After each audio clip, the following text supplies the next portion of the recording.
دینداری کی بات کرتے ہیں بیسیکلی یہ غلط کر رہے ہیں. نہ قائد اعظم دین اسلام چاہتے تھے نہ کوئی اور لوگ چاہتے تھے. علامہ اقبال کو انہوں نے مائنس کرنے کی کوئی کسر نہیں چھوڑی. ڈاکٹر اسرار احمد مرحوم کا حوالہ دیتا ہوں تو لوگ کہتے ہیں کہ وہ عالم نہیں تھے. اگر تم قرآن کو سمجھنے کی کوشش کرو گے تو گمراہ ہو جاؤ گے. قرآن کو صرف علماء ہی سمجھ سکتے ہیں. دین کو اپنے نظریات سے پیش کرنے والے موٹیویشنل سپیکر سے کیسے بچایا جا سکتا ہے؟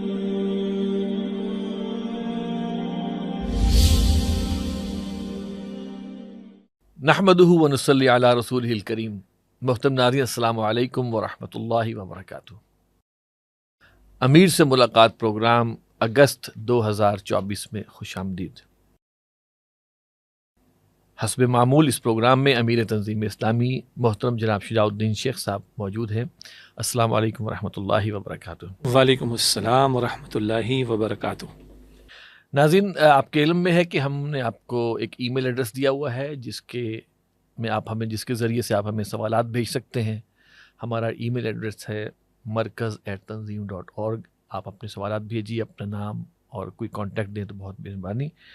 اور آپ کو یہ بھی پتہ ہے کہ ہم فقہی سوالات، حلال اور حرام کے حوالے سے سوالات جو ہوتے ہیں ہم اس کو انٹرٹین نہیں کرتے. امیر محترم اگست 15 کو ہمارا یہ پروگرام آن ایئر ہو رہا ہے. 14 اگست گزری ہے. 15 اگست کا وہ عظیم الشان دن ہے جس دن کے ایک اور اسلامی ملک نے آزادی حاصل کی. مجھے امید ہے آپ سمجھ گئے ہوں گے. تو 14 اگست کے حوالے سے ہمیں اس بات کا ضرور ذہن میں آتا ہے کہ جس طرح انٹرنیشنلی بھی اور جو کہ مغرب سے زیادہ تر جو ایجنڈا آیا ہے اس میں یہ ہے کہ یہ بات باور کرا دو کہ پاکستان بھی ایک عام ملک ہے. پاکستان کسی دین مذہب کے نام پہ نہیں بنا، یہ سیکولر لوگوں نے بنایا. اور جو یہ لوگ دینداری کی بات کرتے ہیں بیسیکلی یہ غلط کر رہے ہیں. نہ قائد اعظم دین اسلام چاہتے تھے نہ کوئی اور لوگ چاہتے تھے. تو میں یہ چاہ رہا ہوں کہ اس موقع پر اگر آپ تھوڑی سی ذرا چیز کو تازہ کر دیں کہ اصل بات ہے کیا، اور کون لوگ ہیں یا کس ذہنیت کے لوگ ہیں جو اس حقیقت سے انکار کر رہے ہیں. بسم اللہ الرحمن الرحیم. اللہم صلی وسلم علی نبینا محمد. رب اشرح لی صدری ویسر لی امری واحلل عقدۃ من لسانی یفقہوا قولی واجعل لی وزیرا من اہلی آمین یا رب العالمین. آصف صاحب جزاک اللہ خیرا کثیرا. اچھا ہے کہ اس مناسبت سے آغاز میں ہی ہم 14 اگست کے تعلق سے، قیام پاکستان کے تعلق سے مختصراً کلام کر لیں. ہمارے ناظرین کی دلچسپی کے لیے میں چاہوں گا کہ بانی تنظیم اسلامی استاد محترم ڈاکٹر اسرار صاحب رحمۃ اللہ علیہ، ان کے بعض خطابات اور بعض کتب اس حوالے سے بہت قیمتی ہیں. مثلاً قائد اعظم علامہ اقبال اور نظریہ پاکستان، اس تعلق سے ان کا خطاب بھی موجود ہے، کتابچہ بھی موجود ہے. اسی طرح اسلام اور پاکستان، بڑا قیمتی ان کا رائٹ اپ ہمارے سامنے موجود ہے. اور اسی تعلق سے استحکام پاکستان، اس عنوان کے تحت ان کے خطابات بھی موجود ہیں. اور ہمارے ناظرین اگر ہماری ویب سائٹ وزٹ کرتے ہوں tanzeem.org تو وہاں پر یہ کانٹینٹ بھی ہم پرووائڈ کرتے ہیں، اویلیبل ہوگا انشاءاللہ تعالی.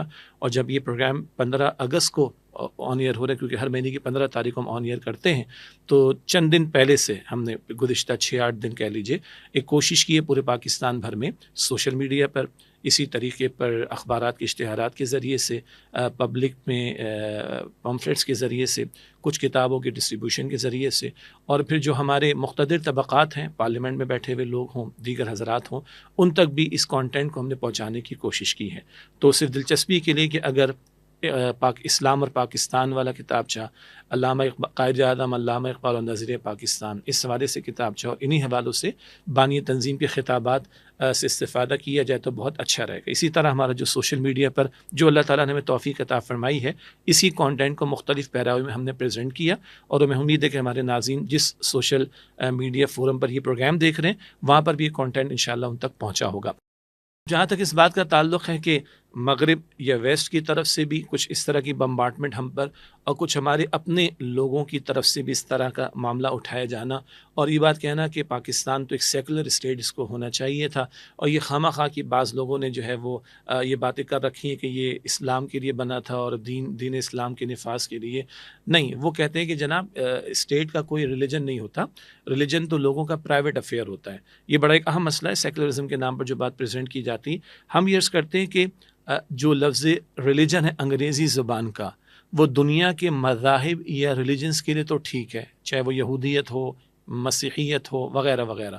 اسلام انگریزی والا ریلیجن نہیں ہے، اسلام دین ہے. ان الدین عند اللہ الاسلام، بار بار قرآن کریم لفظ دین اسلام کے لیے استعمال کرتا ہے، اور دین کے مفاہیم میں بدلہ بھی ہے، قانون بھی ہے، اطاعت بھی ہے. بہتر ترجمہ اگر اردو میں کریں تو وہ نظام ہے، انگریزی میں کریں تو وہ سسٹم ہے. یعنی دین اسلام ایک نظام کا نام ہے. علامہ اقبال مرحوم کے خطوط جو انہوں نے قائد اعظم کو لکھے، جن کو ہم نے شائع بھی کیا ان کی کوٹیشنز کو، تو علامہ اقبال نے لکھا کہ، اور اقبال کسی مدرسے کے پڑھے ہوئے نہیں تھے، یعنی پی ایچ ڈی کی ہے فلسفی میں تو باہر جا کر کیا، جرمنی میں جا کر کیا. تو اقبال کہتے ہیں قائد اعظم کو جب وہ کچھ مسلم لیگ کے افراد کے طرز عمل سے مایوس ہو کر برطانیہ چلے گئے تھے، علامہ اقبال نے لکھا کہ جہاں تک میں نے دنیا کے مسائل پر غور و فکر کیا، ان کا حل اسلامی شریعت کے سوا کہیں نہیں. لیکن ہم کیسے اسلامی شریعت کو نافذ کر سکتے ہیں جب تک کہ ہمارے پاس اپنا ایک آزاد خطۂ زمین نہ ہو. دین نفاذ چاہتا ہے تو خطۂ زمین بھی چاہیے، ریاست بھی چاہیے. تو آپ آئیے اور مسلمانوں کو لیڈ کیجیے. یہ تو اقبال کے خطوط آن ریکارڈ موجود ہیں. اس کے علاوہ ان کی شاعری بھری ہوئی اس معاملے پر. قائد اعظم کے بارے میں وہ 11 اگست کی تقریر کے 2-3 جملے تو بہت زیادہ پریزنٹ کیے جاتے ہیں، جن کے جوابات بھی دیے گئے، اور بانی تنظیم کے خطابات میں بھی اس کا تذکرہ ہے. لیکن یہ نہیں بتایا جاتا کہ قائد اعظم کی 100 سے زیادہ تقاریر اس دور کی موجود ہے، ان کا ریکارڈ بھی آج موجود ہے. اور 11 اگست کی تقریر سے پہلے کی بھی تقاریر ہیں، اور 11 اگست کی تقریر کے بعد کی بھی تقاریر ہیں، جن میں بار بار قائد اعظم کہتے ہیں، کبھی کہتے ہیں کہ ہمارا کانسٹیٹیوشن قرآن، کبھی کہتے ہیں کہ اسلام سسٹم آف لائف ہے، کبھی وہ کہتے ہیں کہ مغرب کے سرمایہ دارانہ نظام نے انسانیت کو غلام بنا کر چھوڑا، ہمیں اللہ نے موقع دیا تو اسلام کی عادلانہ تعلیمات پر مبنی ایک نظام دنیا کے سامنے ہم نے پریزنٹ کرنا ہے. ان کے آخری ایام کے الفاظ جو ان کے ذاتی معالج تھے ڈاکٹر ریاض علی شاہ، ان کی کوٹیشنز موجود ہیں، ریکارڈ کا حصہ ہے. قائد اعظم کو وہ کوٹ کرتے ہیں کہ میرا یہ ایمان ہے کہ یہ پاکستان رسول اللہ صلی اللہ علیہ وسلم کا روحانی فیضان ہے، اور مجھے اطمینان ہے کہ اللہ نے ملک دے دیا. اب ہمارا فرض ہے کہ خلافت راشدہ کو سامنے رکھیں، اصول لیں، رہنمائی لیں، اور عہد حاضر کی اسلامی فلاحی ریاست دنیا کے سامنے پریزنٹ کریں. صحیح. آپ کا گھرانہ بانی تنظیم ڈاکٹر اسرار صاحب رحمۃ اللہ علیہ خود ہجرت فرما کر آئے تھے. جی، میرے دادا ہجرت فرما کر آئے تھے، وہ کلیئر تھے اس بارے میں. ورنہ ہندوستان میں نمازیں تو آج بھی پڑھ سکتے ہیں، آپ زکوٰۃ دینا چاہیں تو دے سکتے ہیں، اور انڈیا سے آپ جو ہے وہ حج کرنے جانا چاہیں تو جا سکتے ہیں. مگر دین اسلام فقط چند عقائد اور عبادات ہی کا مجموعہ نہیں، وہ نظام کا تقاضا کرتا ہے جہاں شریعت کے احکام کا نفاذ ہو. تو ہمارے فور فادرز اگر ہجرت کر کے آئے تھے تو وہ اس بنیاد پر آئے تھے. جس نعرے نے اس تحریک میں جان ڈالی تھی وہ نعرہ یہی تھا، پاکستان کا مطلب کیا، لا الہ الا اللہ. تو یہ تو میں نے مختصراً، کیونکہ اس پروگرام کی محدودیت کا معاملہ ہے، میں اس میں سے اگر کہ کلمہ جو یعنی کہ وہ تو سب مانتے ہیں نا کہ یہ نعرہ لگا، اس نعرے سے تو کوئی انکار نہیں کرتا، چاہے وہ مغرب یا زدہ کوئی دانشور ہو.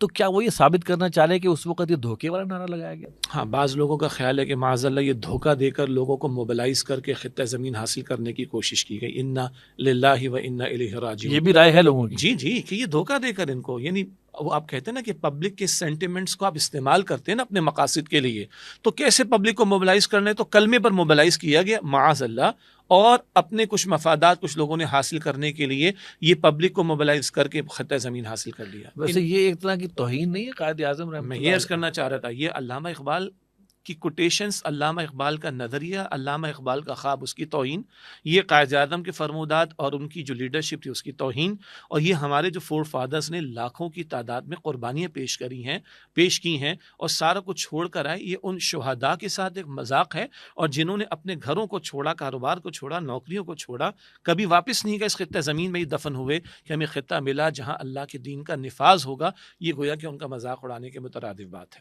اب علامہ اقبال کا آپ نے ذکر فرمایا، آپ دیکھیے کس طرح علامہ اقبال رحمہ اللہ کے کلام کو سلیبس سے نوجوان نسل کے آنکھوں سے اوجھل کیا جا رہا ہے. قائد اعظم کو وہ کر نہیں سکتے، اس لیے کہ ہر نوٹ کے اوپر ان کی شکل ہے. علامہ اقبال کو انہوں نے مائنس کرنے کی کوئی کسر نہیں چھوڑی. علامہ اقبال کو مائنس کر دیا اور قائد اعظم کو ڈیبیٹیبل بنانے کی کوشش، ان کو سیکولر ثابت کرنے کی کوشش، سیکولر پاکستان ہونا چاہیے، سیکولر ریاست ہونی چاہیے. تو آپ نے وجہ فرمایا کہ وہ تو نوٹ پر بھی تصویر چھپی ہوئی ہے تو نکالنا ذرا مشکل ہے، تو ڈیبیٹیبل بنا دو. بھائی تم کس جہاں کی بات کرتے ہو؟ قائد اعظم تو سیکولر تھے، قائد اعظم کا تو گیٹ اپ بھی اس طرح کا تھا، قائد اعظم تو سیکولر تھے، وہ سیکولر اسٹیٹ چاہتے تھے. دیکھو 11 اگست کی تقریر میں یہ جملہ لکھا ہوا ہے. مطلب 100 اور تقریریں، 115 اور تقریریں نظر نہیں آئیں گی ایک دو جملوں کو اٹھا کر پورا پہاڑ بنانے کی کوشش. کیا ان تقاریر کے پر مشتمل کوئی کتابچہ بھی ہے؟ جی الحمدللہ ہمارے ہاں ایک تو انجمن خدام القرآن سندھ کراچی، وہاں سے بھی قائد اعظم کی ان کوٹیشنز کو کمپائل کر کے شائع کیا گیا. اسی طریقے پر لاہور میں تنظیم اسلامی کے زیر اہتمام بھی ہمارے آفس ریکارڈ میں نے دیکھا تھا کہ ہمارے ساتھیوں نے اس کو شائع کیا. اور یہ صرف تنظیم اسلامی یا انجمن خدام القرآن نے شائع نہیں کیا، یعنی speech of the Quaid Azam, اس تعلق سے قائد اعظم اکیڈمی کی 4 والیومز میں 400 پیجز کی کتابیں موجود ہیں. تو یہ صرف کسی مدرسے سے شائع نہیں ہوا یا کچھ دین دار لوگ جو دین کا نام لیتے ہیں وہ شائع نہیں کر رہے، قائد اعظم اکیڈمی نے بھی اس کو شائع. اور مزے کی بات یہ ہے کہ اس کا اخباری ریکارڈ، جیسے پرانے دور میں ہوتا تھا نا کہ اخبارات کو ہم فائل کیا کرتے تھے، اس دور کے اخبارات کے وہ تراشے بھی آج تک موجود ہیں جن میں اس وقت کی قائد اعظم کی اسپیچ کو رپورٹ کیا گیا. تو الحمدللہ ہمارے اس کو شائع ہم کرتے رہے. اور جیسے کہ بھی میں نے عرض کیا گزشتہ 5-6 دنوں میں ہم نے اس کو سوشل میڈیا پر بھی عام کیا، تو اس میں بھی قائد اعظم کی ان کوٹیشنز کو اور علامہ اقبال کی 2-3 کوٹیشنز کو ہم نے عام کرنے کی کوشش کی. اور جو بانی تنظیم ڈاکٹر اسرار صاحب کے خطابات کا ذکر ہوا، ان خطابات نے ان کوٹیشنز کو بھی سنا دیکھا جا سکتا ہے انشاءاللہ. نجی اللہ صاحب ہیں جی، انہوں نے جگہ نہیں لکھی، انہوں نے کہا ہے، ایک سوال کیا ہے کہ آج کل کی نوجوان نسل کو گمراہ علماء سے بغض پیدا کرنے والے، دین کو اپنے نظریات سے پیش کرنے والے موٹیویشنل سپیکر سے کیسے بچایا جا سکتا ہے، اور اصل دین کی حقیقت، اصل فرائض سے کیسے روشناس کیا جائے؟ براہ کرم رہنمائی فرمائے. میں اس میں ایک چیز عرض کرنا چاہوں گا کہ عجیب معاملہ یہ ہوا ہے کہ جو ہم بھی ظاہر بات سوشل میڈیا دیکھتے ہیں کہ موٹیویشنل سپیکر اللہ ماشاء اللہ ان کا کام سب سے پہلا یہ ہوا ہے کہ علماء سے دور کرو، بدظن کر دو، نقائص پیدا کر دو. وہ وجوہات ہو سکتا ہے کچھ علماء کے فرقے واریت کو بنیاد بنا رہے ہوں، کچھ بھی کر، لیکن کسی طرح بھی علماء سے اپنے اسلاف سے جو پیچھے کر دیا. نمبر 2، ان کے درمیان نفرت بھر دو، کچھ نہ کچھ، چاہے وہ کوئی بھی کسی بھی لیول. اور نمبر 3، ان کو لیڈر لیس چھوڑ دو. معاشرے میں عوام کو لیڈر لیس چھوڑ دو، ہر بندہ اپنے تئیں ایک لیڈر بنا ہوا ہے. اب دیکھیے، ایک تو یہ اصطلاح اپنی جگہ موٹیویشنل اسپیکرز، یہ اپنی جگہ ایک ایسی اصطلاح ہے کہ جس پہ کلام کیا جا سکتا ہے، لیکن معروف بات ہے کہ بعض وہ حضرات کی جو سوشل میڈیا پر آتے ہیں اور ڈسکشن کرتے ہیں، مگر سائل جو ہمارے بھائی ہیں ان کا سوال ان موٹیویشنل اسپیکرز کے بارے میں ہے کہ جو دین کے تعلق سے کلام کرتے ہیں. آپ اندازہ کیجئے، قطع کلامی معاف، موٹیویشنل اسپیکر کوئی دیندار بندہ، اس کو نہیں موٹیویشنل اسپیکر کہتے. یعنی کہ مولانا طارق جمیل صاحب جو ہے، میں مثال کے طور پہ کہوں، یا اور کوئی علماء جو ہیں، وہ موٹیویشنل نہیں ہے، ان کے ساتھ نہیں لگایا گیا. حالانکہ کتنے لوگ، ڈاکٹر ذاکر ہے، کتنے لوگ دین کے قریب آئے، کسی کے ساتھ موٹیویشنل اسپیکر نہیں لگایا جاتا. آپ اندازہ کریں یہ کیا ہے. جی، حالانکہ موٹیویشن کا ترجمہ کریں، ترغیب، تشویق. ہمارے تو اسلاف نے احادیث کی کمپائلیشن کی جو کتب ہیں ان کا نام کیا رکھا؟ الترغیب والترہیب. ترغیب ہے گڈ نیوز سنانا، خوشخبری سنانا، یہ اعمال کرو گے تو جنت ہے. ترہیب کیا ہے؟ وَإِيَّايَ فَارْهَبُونَ، اللہ فرماتا ہے ڈر رکھنا. تو بشارت اور انذار یہ قرآن کی اصطلاحات ہیں، ترغیب اور ترہیب یہ ہمارے اسلاف کی اصطلاحات ہیں. تو اگر موٹیویشن کا کوئی ترجمہ کرنا ہے تو کیا قرآن سے بڑھ کر کہیں سے موٹیویشن ملے گی؟ رسول اللہ علیہ السلام سے بڑھ کر کوئی خطابت کرنے والا ہو سکتا ہے؟ تو جو لوگ اللہ کی کتاب اور اس کے پیغمبر صلی اللہ علیہ وسلم کی تعلیم کو بنیاد بنا کر عوام کی اصلاح کی کوششیں کرتے ہوں، ان سے بڑی موٹیویشن کہاں سے آئے گی؟ تو I agree with you. Doctor Israr Ahmed صاحب نے آپ کی زندگی اللہ تعالیٰ کی فضل سے بدلی اور ہزاروں لاکھوں لوگوں کی ہے، لیکن وہ موٹیویشنل اسپیکر نہیں ہے آج کل کے ایڈیم جی. میں. تو اس کا مطلب ہے کہ اس موٹیویشنل اسپیکرز کی اصطلاح پر بھی کوشچن مارک کھڑا ہے بہت بڑا، کہ اس میں سے یہ انٹروڈیوس کروائی گئی ہے اور اس میں سے اہل دین کو اٹھا کے سائڈ پہ کر دیا گیا. اب آئیے نفس مسئلہ اور سوال کی طرف. نسل کو گمراہ، جی علماء سے بغض پیدا کرنا، جی دین کو اپنے نظریات سے پیش کرنا. اس میں میں چاہوں گا کہ بانی تنظیم ڈاکٹر اسرار صاحب رحمۃ اللہ علیہ، اللہ ان کے درجات بلند فرمائے، ان کا 1985 کا ایک خطاب جمعہ ہے آصف صاحب، اور وہ خطاب جمعہ میں انہوں نے امت میں اٹھنے والے فتنوں کے حوالے سے کلام کیا. جی میں کسی شخصیت کی بات نہیں کر رہا، اور ہم اصولی بات کر رہے ہیں اس وقت. 1985 کا خطاب جمعہ ہمارے ہاں تنظیم اسلامی میں جو ہمارے مدرسین کی تربیتی کورسز ہوتے ہیں اس میں بھی اس خطاب جمعہ کے کانٹینٹ سے ہم ان کو گزارتے ہیں. اسی طرح ہمارے جو تنظیم اسلامی میں ذمہ داران لوگ ہیں جن کو ذمہ داریاں دی گئیں ان کے سامنے بھی گاہے بگاہے اس کی یاد دہانی کرائی جاتی ہے. اس کا کرکس آف دا میٹر کیا ہے؟ ڈاکٹر صاحب فرماتے ہیں کہ امت میں فتنہ جب بھی اٹھا ہے عام طور پر تو پہلا کام تو یہ کیا گیا کہ امت کی جو ایک سلسلۃ الذہب، ایک گولڈن چین چلی آ رہی ہے نا، جس کے ذریعے دین ہم تک پہنچا ہے، پہلے تو اس چین کے تعلق سے بے اعتمادی پیدا کرو، پھر اس سے نفرت پیدا کرو، اور پھر امت کو اس پوری چین سے کاٹنے کی کوشش کرو.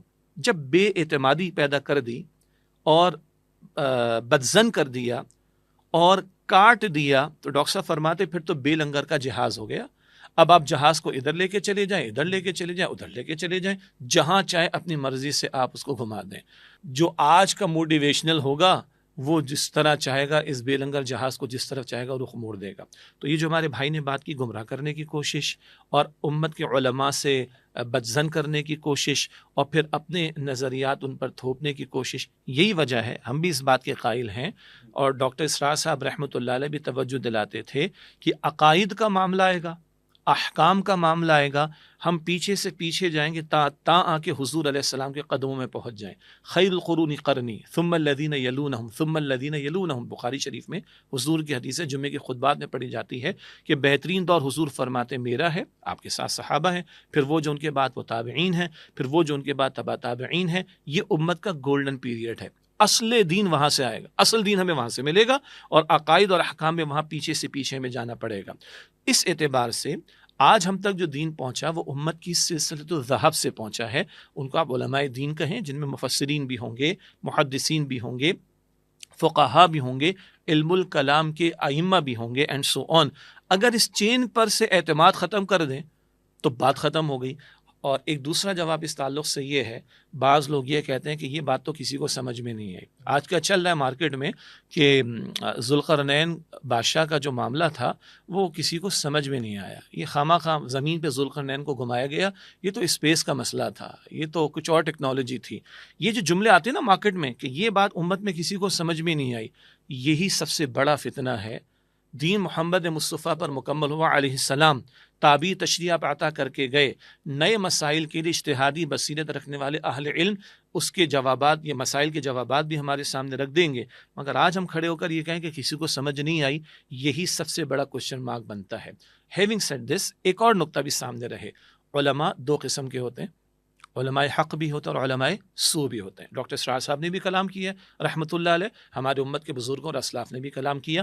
یہ الگ بحث ہے علماء سو کیا ہوتے ہیں. جی. تو جو پڑھنا چاہے ڈاکٹر صاحب سورہ توبہ کی آیت نمبر 34 اور 35 میں تھوڑا سا ذکر بھی فرماتے ہیں، مستفصیل میں نہیں جا رہا. لیکن علماء حق، ان سے ہم اپنے آپ کو دور کر لیں اور امت کی اس چین سے اپنے آپ کو ہم دور کر لیں تو یہی وہ راستہ ہے کہ جو گمراہی کی طرف لے کر جاتا ہے، اعتماد ختم کرتا ہے، بدگمانی پیدا کرتا ہے، اور پھر آزاد خیالی پیدا کرتا ہے. پھر جو چاہے گا تشریح کرے گا دین کی، جو چاہے گا وہ اپنے تئیں اجتہادات کرنے شروع کر دے گا. اس اعتبار سے ہمیں امت کی اس سلسلۃ الذہب سے جو گولڈن چین چلی آئی امت کے اسلاف کی، اس سے جڑے رہنے کی ضرورت ہے. اچھا، اب ایک سوال بڑا اہم ہے، پریکٹیکل. کس موٹیویشنل اسپیکر کو ہم، یعنی کہ ہمارے پاس کچھ یارڈ سٹک یا کچھ ایسی ہمارے پاس نہ چھلنی ہونی چاہیے، فلٹر ہونے چاہیے کہ ہم کسی موٹیویشنل اسپیکر کو چھلنے سے گزاریں کہ بھائی ہاں یہ موٹیویشنل اسپیکر سو اور یہ موٹیویشنل اسپیکر حقانی. اچھا ٹھیک ہے. اچھا، ان کے بیچ میں ہمارے پاس ابھی اس کو کیا ہمارے پاس ہونا چاہیے؟ اللہ تعالیٰ میری آپ کی ہم سب کی حفاظت فرمائے. ہم سب محتاج ہیں اللہ تعالیٰ کی ہدایت کے، پروٹیکشن کے. دیکھیے، جس کسی کے ساتھ یہ ٹائٹل لگایا جا رہا ہے کہ I am a motivation speaker, I can motivate people, I can change people, I can do this and this. یہی بہت بڑا فتنہ ہے. اللہ سے اگر کوئی ایسا کلیم کر رہا ہے تو, اور اگر خود نہیں کر رہا اور لوگ ٹیگز لگا رہے ہیں تو اس کو ہٹوانا چاہیے. یہ جو ہوتا ہے نا, اللہ معاف کرے کہ ایک حضرت کی موجودگی میں سپاس نامے پیش کیے جا رہے ہیں. میں بہت پرانی بات ہے, مفتی نظام الدین شامزی صاحب رحمۃ اللہ علیہ, اللہ ان کے درجات بلند کرے, ایک چھوٹا سا کتابچہ آصف ہاتھ میں آیا تو ایک محترم کا 4 لائنز میں نام کہیں لکھا ہوا تھا, باقی القابات تھے. تو میں نے مفتی صاحب سے پوچھا کہ حضرت یہ سمجھ نہیں آ رہی کہ یہ مسئلہ کیا, ان کا نام کیا ہے؟ تو بڑی پیاری بات کہ بیٹا مسئلہ یہ ہے, پہلے اعمال بہت تھے, نام چھوٹے تھے. ہم حضرت ابوبکر صدیق کا نام کتنا لیتے ہیں؟ حضرت ابوبکر صدیق رضی اللہ, حضرت عمر, حضرت عمر رضی اللہ, حضرت عثمان, ہی کہتے ہیں نا. وہ فرماتے کہ اعمال بہت تھے, نام چھوٹے تھے. آج اعمال تو ہے نہیں, ہاتھ پلے تو کچھ ہے نہیں, تو اپنے اظہار کے لیے کچھ کرنا پڑتا ہے. تو اب اگر ایک حضرت خود نہیں کر رہے لیکن ان کے سامنے کیا جا رہا ہے اور ان کے نام کو استعمال کر کے کہا جا رہا ہے, جیسے میں انتہائی ادب سرچ کر دوں, بہت سے میڈیا چینلز پر آنے کا اتفاق رہا, ابھی بھی ہوئے, تو وہ بھی ٹیگ لگاتے کیونکہ باقی حضرات مفتی وہاں پر آتے میرے نام کے ساتھ مفتی لگا دیتے ہیں. میں نے ان کو فون کر کے کہا بھائی مفت میں مفتی نہ بناؤ, میں نہیں ہوں, سیدھی سی بات. عالم دین میں کہتا ہوں بھائی نہ کہو, میں اس معنی میں نہیں ہوں جو باقاعدہ جنہوں نے درس نظامی وغیرہ کیا ہوتا ہے. تو ہمیں کوشش کرنی چاہیے. کیا لگائے پھر, جی کیا لگائے؟ ٹھیک ہے, اس وقت تو ایک امیر تنظیم اسلامی کی ذمہ داری ہے, تو وہ آ گئی ہے ذمہ داری, وہ لگا دیں. یا چلے ڈاکٹر اسرار صاحب کو پسند تھا, خادم قرآن لگا دیں, ریسرچ اسکالر لگا دیں. یہ بھی ایک ٹیگ ہے اصل میں. ٹھیک ہے, بہرحال عرض کرنے کا مطلب یہ تھا, جو آپ نے بات کہی نا کہ کیسے ہم وہ فرق کریں. تو پہلی بات ہے کہ جو خدا کا خوف, پہلا تو دعویٰ دیکھ لیا جائے اس کا, دعویٰ دیکھ لیا. اچھا چلے ایک آگے. دوسری بات یہ ہے کہ ڈاکٹر صاحب فرماتے تھے علی رحمہ کہ جس کے پاس بیٹھ کر اور جس کو دیکھ کر تمہارے اندر آخرت کی فکر پیدا ہو اور تمہارا دل کرے کہ تم اللہ کو راضی کرنے میں اور آخرت کی فکر کرنے میں آگے بڑھو, انشاءاللہ وہ خیر والا بندہ ہوگا. اچھا, یہ موٹیویشنل اسپیکر موسٹلی اوائڈ کرتے ہیں کہ ہم کسی دینی مشاہیر میں سے کسی کا نام لیں. وہ تو ویسٹرن فلاسفر کا نام لینا پسند کرتے ہیں, کہیں پتہ چلے کہ یہ بھی گڑبڑ ہے نا سر, مرعوبیت ہے نا, مرعوبیت کا مسئلہ ہے. آج ہم غلام ابن غلام ہیں تو مستند ہے ان کا فرمایا ہوا ایک, اور وہ غلامی کے نتیجے میں مائنڈ سیٹ یہ بن گیا. مطلب میں کھلے الفاظ میں کہتا ہوں, وہ داڑھی والا شخص اور ٹوپی والا شخص جو کسی کالج یونیورسٹی میں جا کر ابتدا میں انگریزی میں کچھ الفاظ کہہ دے, وہ لوگ ویسے قبول کر لیتے ہیں اس کو. تو ایک دفعہ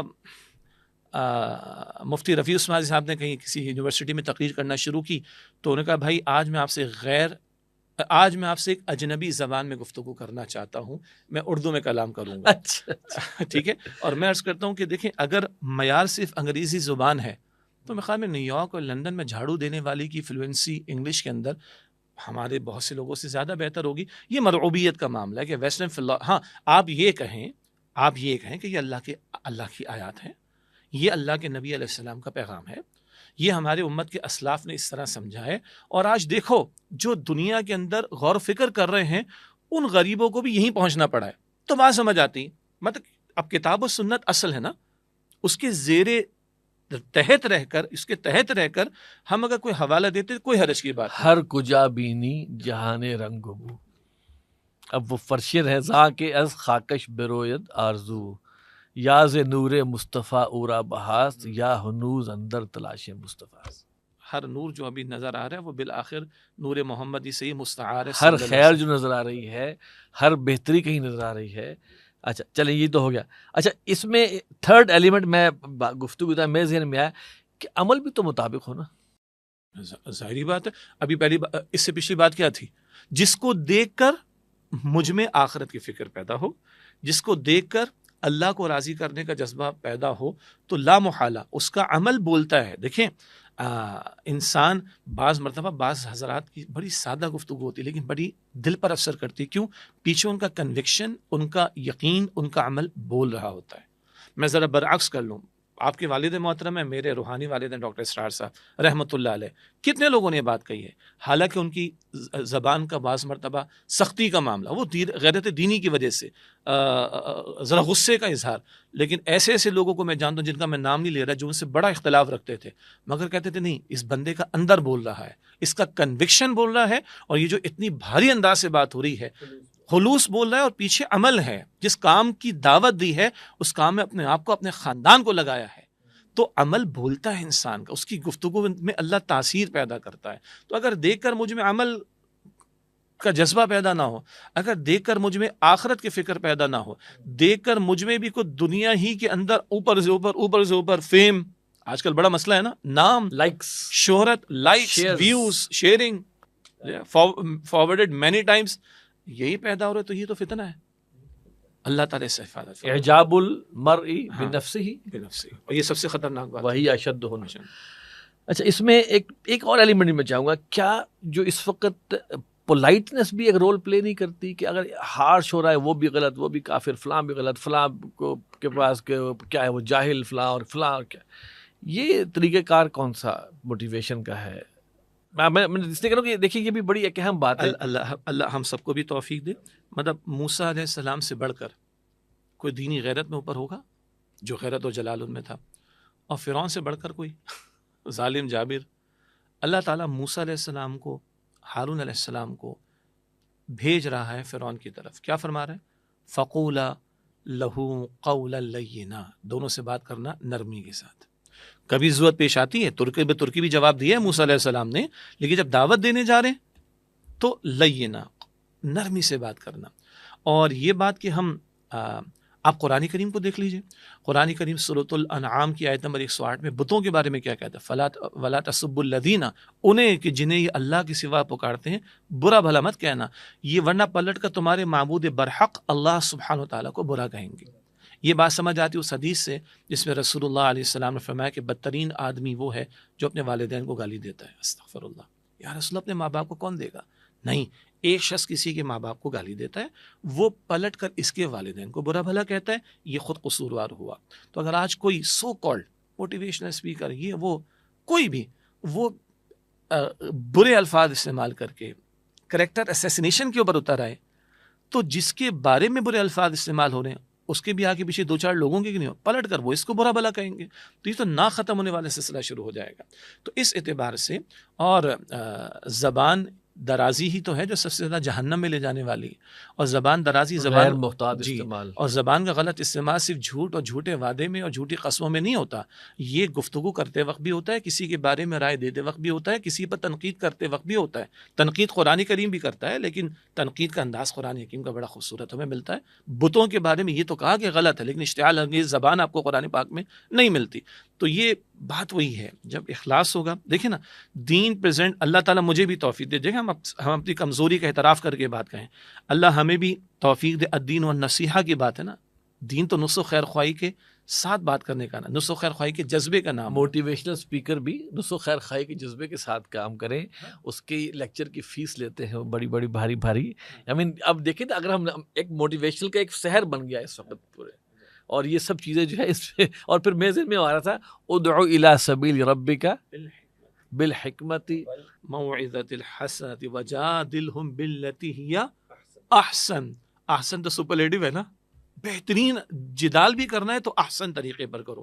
اب اسی میں ایک چھوٹا سا ایڈ کر لیں، کسی اور نشست میں بھی ہم نے بات کہی تھی، پشاور میرا جانا ہوا کوئی کچھ 2-4 سال پہلے کی بات ہے، تو قرآن حکیم کے ایک نصاب کے تعلق سے وہاں ایک پریزنٹیشن تھی، حضرات بھی تھے، پردے میں خواتین بھی تھیں، میں نے پہلے بھی شاید یہاں ذکر کیا۔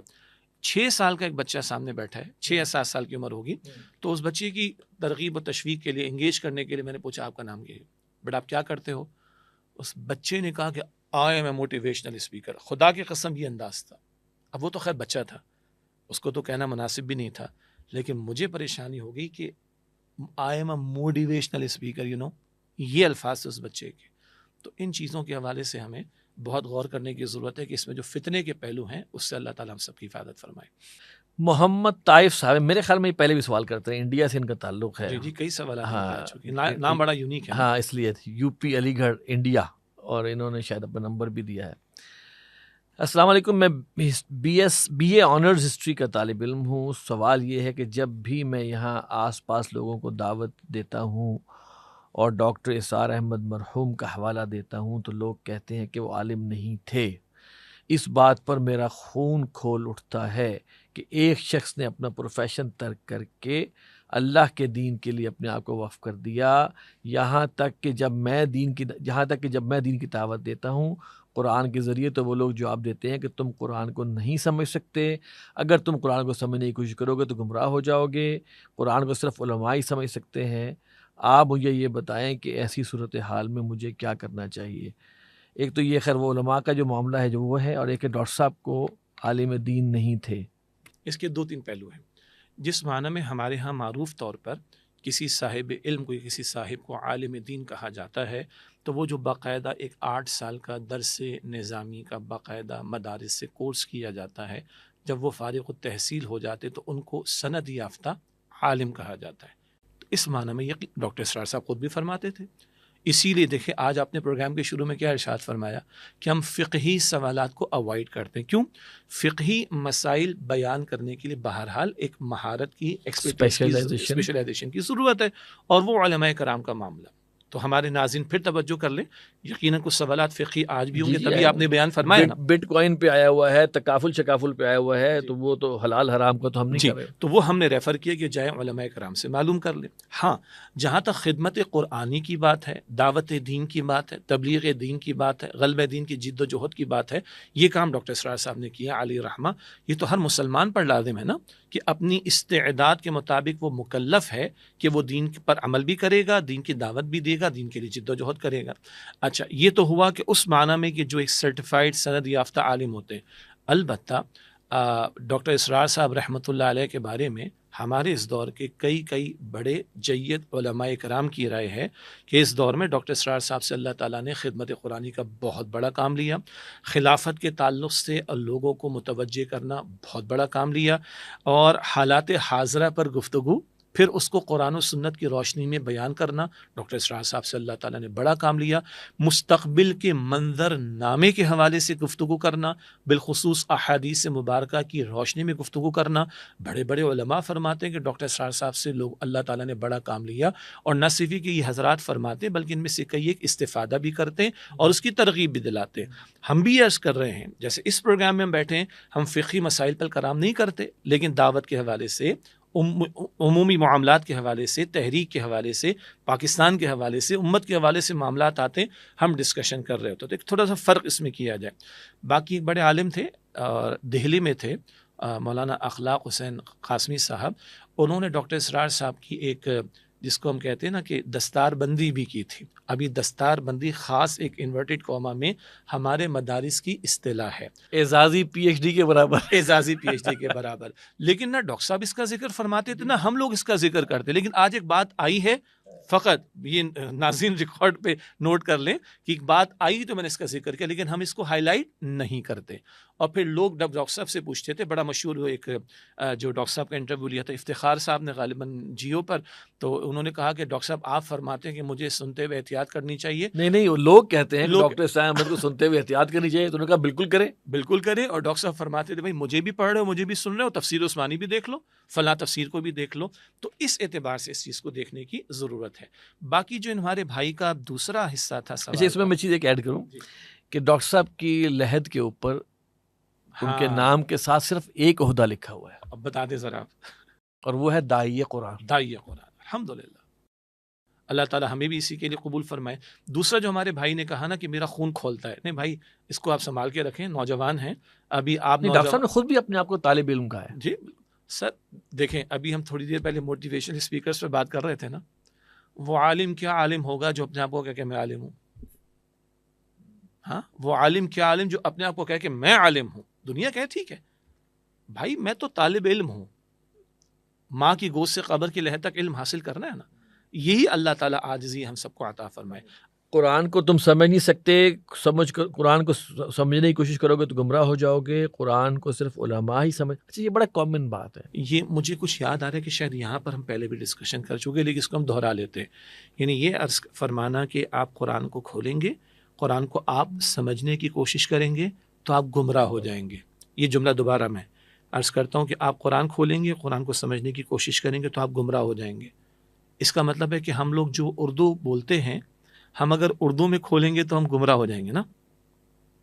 تو جو لوگ عربی جانتے ہیں تو ان پر پابندی لگنی چاہیے کہ وہ عربی میں نہ پڑھیں، ورنہ وہ گمراہ ہو جائیں گے.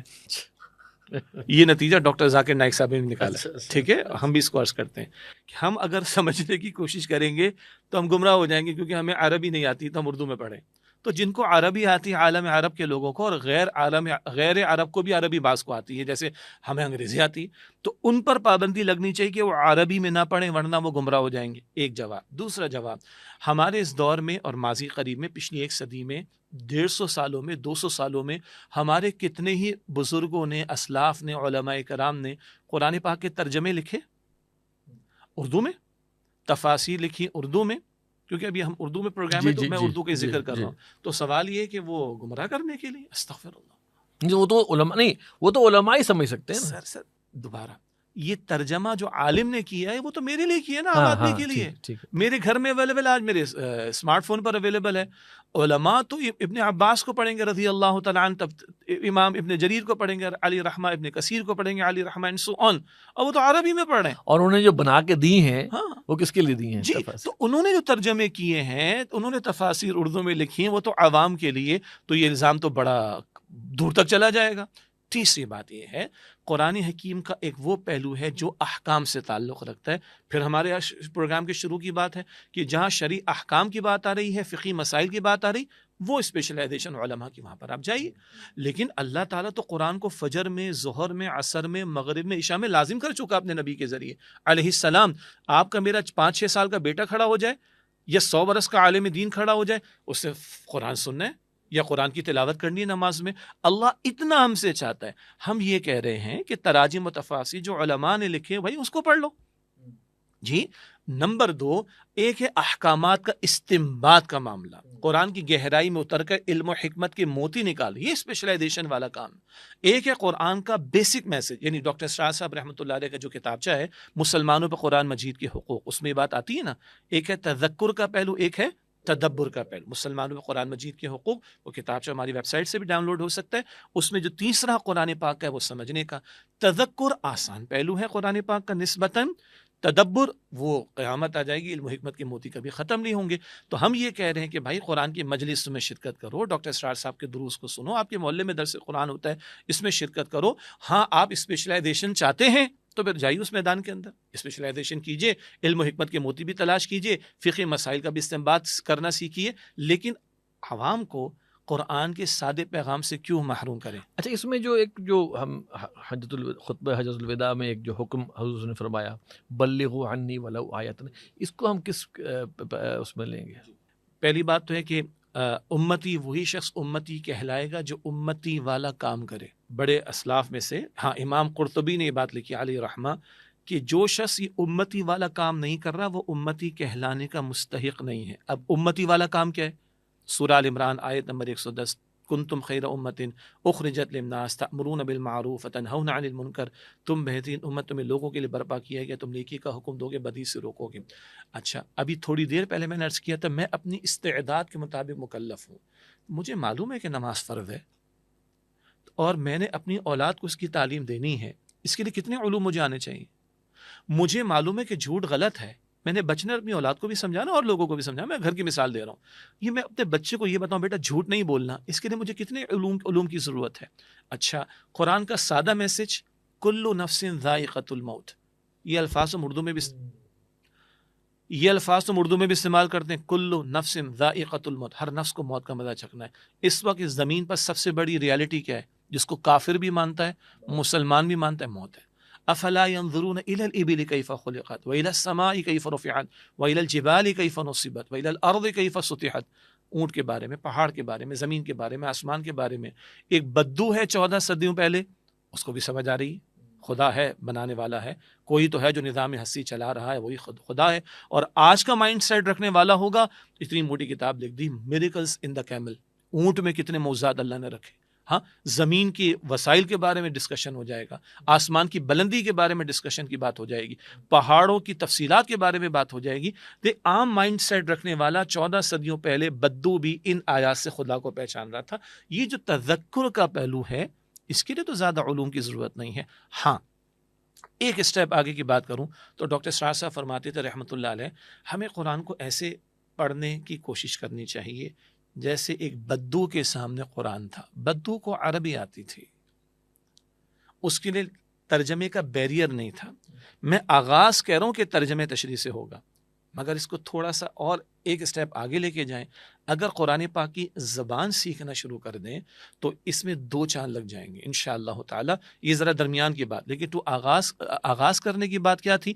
ترجمہ ہے، تشریح ہے، اور علماء نے لوگوں کے لیے لکھا ہے، علماء کے لیے ترجمے نہیں کیے گئے، علماء کے لیے اردو میں تفسیریں نہیں لکھی گئی۔ اچھا اس میں صرف آخری بات، جی یہ لوگ ایسا کیوں کہتے ہیں؟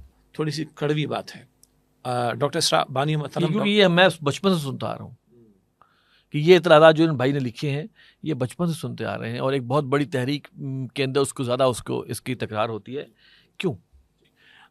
ڈاکٹر اسرار صاحب رحمۃ اللہ علیہ کی ایک تحریر ہے، اور ہمارے ناظرین کے علم میں یقیناً بات ہوگی، ڈاکٹر صاحب کی تحریریں بہت کم ہیں، اکثر تو ان کے خطبات اور یہ خطابات ہیں جو صفحہ قرطاس یہ رکھے ہوئے ہمارے سامنے، ٹھیک ہے، یہ سب کے سب خطبات بھی ہیں، بیان القرآن بھی ہے، ٹھیک ہے، فرمودات بھی ہیں ماشاءاللہ، البتہ تحریریں کم ہیں، مگر ایک تحریر جس سے ڈاکٹر صاحب کو خود بڑی محبت تھی وہ ہے قرآن اور جہاد، 6 صفحات ہیں چھوٹے چھوٹے، اور اس کا تجزیہ حاصل یہ ہے جب قرآن کا نزول ہو رہا تھا رسول اللہ علیہ السلام موجود تھے، اور ایک تحریک برپا ہوئی ہے اس قرآن کے ذریعے ایمان کی آبیاری، اور اس ایمان نے کھڑا کیا ہے اور جہاد تک وہ قرآن لے کر آیا۔ تو جب یہ تحریک کا مرحلہ چل رہا تھا تو یہ ایمان، حقیقی ایمان کی بات ہو رہی، یہ زیادہ اہم معاملہ تھا، اور اسی کی بنیاد پر پھر جہاد کا معاملہ اور اسٹرگل تاکہ اللہ کا دین غالب ہوا ہے۔ اس کے بعد مرور زمانہ کے نتیجے میں یکدم پوری عمارت نیچے نہیں آئی، اس کی بھی تفصیل ہے شاہ اسماعیل شہید رحمۃ اللہ علیہ کے تعلق سے بھی، لیکن قرآن خدا کی قسم جو اللہ فرماتا ہے نا، انا انزلناہ فی لیلۃ القدر، ہم نے اس کو قدر کی رات میں نازل کیا۔ بڑی پیاری ترجمانی ہے، تقدیروں کو بدل دینے والی رات ہے نا قدر کی رات، تو تقدیروں کو بدل دینے والی رات میں اللہ نے تقدیروں کو بدل دینے والا کلام عطا کیا، ٹھیک۔ اچھا ایک کڑوا ذرا تجزیہ اور میں ایڈ کر دوں اس میں، وقال الذین کفروا لا تسمعوا لهذا القرآن والغوا فیہ لعلکم تغلبون، ٹھیک ہے، کفار نے کہا کہ اس قرآن کو نہ سننا اور اس کے سننے میں شور پیدا کرنا تاکہ تم ہی غالب رہو۔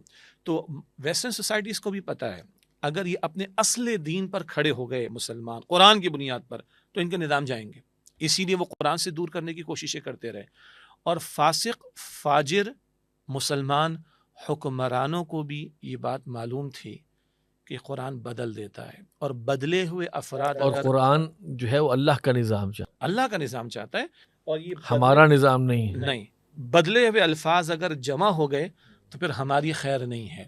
تو یہ صدیوں کا ایک معاملہ ہے جس میں اپنوں کی طرف سے بھی اور غیروں کی طرف سے بھی شعوری طور پر کوششیں کی گئیں۔ کہیں عین ممکن ہے کچھ لوگ ناسمجھی میں غیر شعوری طور پر یہ کام کر جائیں، مگر شعوراً یہ کوششیں ماضی میں رہی ہیں، کیونکہ قرآن نظام کی بات کرتا ہے، قرآن بندے کو بھی بدلنے کی بات کرتا ہے، معاشرے کو بدلنے کی بات کرتا ہے، نظام کو بدلنے کی بات کرتا ہے۔ اچھا انفرادی سطح پر قرآن پاک کیا کہتا ہے؟ لا اکراہ فی الدین، دین میں کوئی جبر نہیں، گن پوائنٹ پہ قبول نہیں کرائیں گے، اما شاکر و اما کفور، جاؤ شکر گزار بنو، ناشکری بنو، ناشکری کرو گے آخرت میں پکڑے جاؤ گے۔ لیکن اجتماعی طور پر قرآن کیا کہتا ہے؟ ان الحکم الا للہ، حکم کا اختیار فقط اللہ سبحانہ و تعالیٰ کے لیے ہے۔ آج ہم نے شروع میں 14 اگست پر بات کی، کیا تھوپا جا رہا ہے ہم پر؟ نہیں، سیکولر ہونا چاہیے۔ کیا ہے سیکولرزم؟ تمہارا کوئی ریلیجن اگر ہے تو رکھو اپنی عبادت گاہ کے اندر، اپنے گھر کے اندر رکھو، اپنی کتاب کے اندر رکھو، اس کا اسٹریٹ سے، معیشت سے، سیاست سے، عدالت سے، نظام تعلیم سے کوئی تعلق نہیں ہوگا۔ یہ تو سیکولرزم ہے سارا۔ تو ہم پر یہ جو بمبارڈمنٹ ہے کئی اعتبار اپنوں کی طرف سے بھی ہے، تو قرآن نظام کو چیلنج کرنے کی بات کرتا ہے، اس لیے غیروں کو تو ہے ہی ہے پریشانی، اپنوں کو بھی ہو جاتی ہے۔ اللہ تعالیٰ ہم سب کی رہنمائی کرے اور اس قرآن کو مزید پڑھنے اور سمجھنے کی توفیق عطا فرمائے۔ فرحان فدا صاحب ہیں کراچی سے، یہ کہتے ہیں کہ السلام علیکم، میں تنظیم اسلامی کا حصہ ہوں کہ رفیق ہوں۔ اور میں الحمدللہ تنظیم میں صرف اللہ کے نظام کے نفاذ کے علاوہ کوئی ذاتی خواہش نہیں رکھتا۔ ایک چیز جس پر میں سوچنے پر مجبور ہوں کہ تنظیم کا پلان پرامن دھرنا ہے، اور ظاہر ہے ہمیں بڑے ری ایکشن کی امید ہے، یعنی شیلنگ کی بھی امید کی جا سکتی ہے۔ اس کے علاوہ وہاں ہو سکتا ہے کئی ماہ قیام ہو۔ تنظیم ہماری روح کی تربیت تو اچھی کر رہی ہے، لیکن کیا آپ کو نہیں لگتا کہ رفقا کی ظاہری جسمانی تربیت بھی کی جائے تاکہ ان میں برداشت کا مادہ پیدا کیا جائے، کیونکہ یہ چیز بھی ہمیں سیرت سے ملتی ہے۔ ماشاء اللہ، اللہ تعالیٰ ان کے جذبات کو مزید بڑھوتری عطا فرمائے۔ پہلی بات تو یہ کہ میں تنظیم میں اس لیے ہوں کہ بس اللہ کے نظام کی خاطر، ٹھیک ہے، یہ اچھی بات ہے، اس کی خواہش جی جی۔ البتہ ایک بڑا اصولی سبق ہے نا جو بانی تنظیم ڈاکٹر اسرار صاحب نے بھی ہمیں سمجھایا، سابق امیر تنظیم حافظ عاقب سعید صاحب اللہ ان کو صحت عطا فرمائے، انہوں نے بھی ہمیں سمجھایا کہ پیش نظر کیا ہے، میں شجاع الدین شیخ، میرا مقصد کیا ہے، اللہ مجھ سے راضی ہو اور آخرت میں کامیاب ہو جاؤں۔ میرا اصل مسئلہ دنیا کا ہے نہیں، میرا اصل مسئلہ آخرت کا ہے۔ تو نصب العین میرا کیا ہے انفرادی، اللہ کی رضا اور آخرت کی کامیابی۔ ہاں، اس کے لیے میرے دینی فرائض ہیں، دین پر عمل کرنا، دین کی دعوت دینا، دین کے قیام کی جد و جہد کرنا، جو میں اکیلے نہیں کر سکتا۔ وتواصوا بالحق وتواصوا بالصبر، اس کے لیے اجتماعی زندگی، اجتماعیت اختیار کرنا ضروری ہے، اور جماعتی سطح پر آ کر اجتماعی طور پر جد و جہد کرنا ضروری ہے۔ اس لیے میں تنظیم اسلامی میں شامل ہوا۔ تنظیم اسلامی کا ہدف یہ ہے جو فرما رہے ہیں۔ تنظیم اسلامی کیوں قائم کی گئی؟ کوئی اصلاح، رسوم کی اصلاح ہو جائے، کوئی ویلفیئر کا کام ہو جائے، کوئی محلے کی سڑکیں اچھی ہو جائیں، یہ پیش نظر نہیں ہے، یہ بائی پروڈکٹ ہے بات کا۔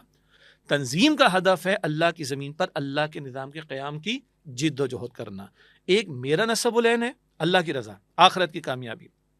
ایک تنظیم کا ہدف ہے، ہاں ہو سکتا ہے میری موت آج واقع ہو جائے تو میں اپنے حصے کا کام کر جاؤں تو اللہ کے میں کامیاب ہو جاؤں گا، چاہے فی الوقت ابھی زمین پر دین قائم نہ ہو۔ ایک بات تو یہ ہو گئی۔ دوسری بات، ہمارے بھائی نے بڑے درد دل سے بات رکھی ہے، میں اپریشیٹ کرتا ہوں کہ کل کو کوئی بات آئے گی۔ اچھا، لفظ دھرنا بھی یہاں پر لکھا ہوا ہے نا، تو آج کل دھرنا بڑا بدنام ہو چکا ہے، ہاں، تو اس بدنامی والے ایلیمنٹ کو ہٹا دیں، لیکن پرامن احتجاج، پرامن مطالباتی تحریک اینڈ سو آن، یہ الفاظ ہمارے سب استعمال ہوتے ہیں۔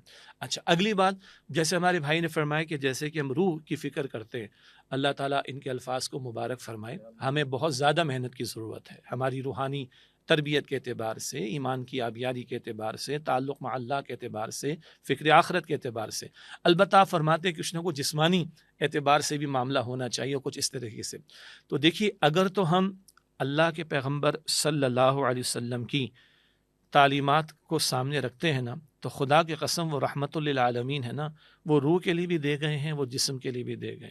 آج ہم سب کیسی کیسی بیماریوں کے اندر، ہمارا حال کیا ہے، ہمارا لائف اسٹائل ہم سب کو پتہ ہے سنت سے خاصا دور ہے۔ ہاں، 3 کھانے اللہ کے رسول نے نہیں کھائے صلی اللہ علیہ وسلم، ہم کھا رہے ہیں۔ میں اس کے کھانے کی بحث نہیں کر رہا، لیکن اگر ہم کچھ اہتمام کر لیں، کچھ کمی کی کوشش کر لیں، جی، اللہ کے پیغمبر عشاء کے بعد جلد از جلد سونے کا اہتمام فرماتے تھے، ٹھیک ہے، آج ہمارے شہر بڑے ہیں تو آنے جانے میں ٹائم لگتا ہے، کوشش تو کر لیں۔ اللہ کے رسول کب بیدار ہوتے تھے صلی اللہ علیہ وسلم؟ فجر کے فرض سے 5 منٹ پہلے نہیں، وہ تہجد کے لیے کھڑے، اور تہجد کتنی طویل ہوتی تھی حضور کے علیہ السلام۔ اگر ان چیزوں پر بھی غور کرتے چلے جائیں تو اچھی خاصی جسمانی بھی تربیت کا اہتمام ہوگا۔ پھر ساتھ ہیڈ کر لیں، دین اللہ کے رسول نے تعلیمات عطا فرمائی ہیں۔ اب بعض ساتھیوں کو یہ بہت بظاہر معمولی بات لگے گی، یہ ناخنوں کا کاٹنا ہے، یہ بالوں کو تراشنا ہے، ہاں، یہ وضو کا اہتمام ہے، بھوک رکھ کے کھانا ہے، نفل روزوں کا اہتمام کرنا ہے۔ وہ لوگ کہتے ہیں تو ہم تو انقلابی لوگ ہیں، وہ محمد مصطفیٰ سے بڑھ کر انقلابی کون ہوگا؟ یہ سارے کام انہوں نے کر کے دکھائے۔ ڈائٹری پلان مسنون کیا ہے؟ 11 روزے ہر مہینے کے۔ اللہ کے رسول نے ترغیب دلائی ہے 3 کی کم از کم، باقی پیر اور جمعرات، یہ تو 8 ہو گئے، اور اگر 3 لگاتار بھی کرے تو 11 ہو گئے۔ ڈائٹری پلان ہے کہ نہیں؟ سب فوڈ مینجمنٹ ہے کہ نہیں؟ تو اس اعتبار سے اگر ہم کہتے ہیں نا منہج انقلاب نبوی، تو منہج انقلاب محمد مصطفیٰ کا نا علیہ السلام، انقلاب ادھر بھی تو آئے نا۔ تو اگر ہمارے یہ بھائی ہم سب مزید تھوڑی توجہ کریں تو وہ پیراڈائم تو بنتا ہے۔ ہاں، کیونکہ ہمارے منہج میں عسکریت تو نہیں ہے، نہ ٹکراؤ کے اندر کوئی اسلحے کا استعمال ہے تو ہم نے تو صبر اور تحمل کی مشق اپنے ساتھیوں کو کرانی ہے۔ ذرا گھر میں دعوت کا کام کرتے چلے جائیے، ذرا محلے میں دعوت کا کام کرتے چلے جائیے، میں بھی اور ہم اور آپ بھی شرعی پردے کے حوالے سے کلام کرتے چلے جائیے، رزق حلال کی اہمیت اور حرام سے بچنے کی ضرورت پر توجہ دلاتے چلے جائیے، وراثت کے احکامات کو شریعت کے مطابق جو ہے ان احکامات کو لاگو کرنے کے بعد چلاتے چلے جائیے، پھر دیکھیے کیسی تربیت لوگ میری اور آپ کی کرتے ہیں، جو سننا پڑے گا، جھیلنا پڑے گا، برداشت گھر کرنا سے کیبل باہر نکالیے تو جو گھر والے تربیت کریں گے نا۔ جی جی جی یہ چیزیں اب ایسی ہے شرعی پردے پہ جو سننا پڑتا ہے، اور جو بہرحال یہ سب چیزیں ہیں۔ ان سب کے ساتھ اگر ہم گزریں گے نا تو جو تربیت کی ہماری بھائی بات کر رہے ہیں، تحمل ہے، صبر ہے، یہ انشاءاللہ پیدا ہوگا ہمارے اندر۔ جی جزاک اللہ۔ سوالات اور بھی ہیں، اور آج ہماری ڈسکشن تھوڑی سی ذرا وسیع لیول پہ ہوئی تاکہ اس موضوع کسی بھی موضوع کو ہم ذرا کچھ اور مزید اینگل سے جو اسے سوال نہیں کیا گیا اس سے بھی کور کر لیں۔ تو جو سوالات رہ گئے انشاءاللہ تعالیٰ اس میں سے فقہی نوعیت کے میں نکال کے تو اگلے انشاءاللہ اس کو ہم شامل کر لیں گے۔ آپ کا بہت شکریہ، آپ تشریف لائے۔ ناظرین، یہ تھا ہمارا پروگرام امیر سے ملاقات اگست 2024۔ میری آپ سے درخواست یہ ہے کہ آپ اپنے سوالات ہمیں جو ہے وہ ای میل کریں، ضرور کریں۔ اپنے کومنٹس بھی آپ ہمیں ای میل کر سکتے ہیں۔ ہمارا ایڈریس ہے markaz@tanzeem.org، اور انشاءاللہ اگلے پروگرام میں پھر ملاقات ہوگی۔ اس وقت تک کے لیے اجازت دیجیے۔ السلام علیکم ورحمۃ اللہ وبرکاتہ۔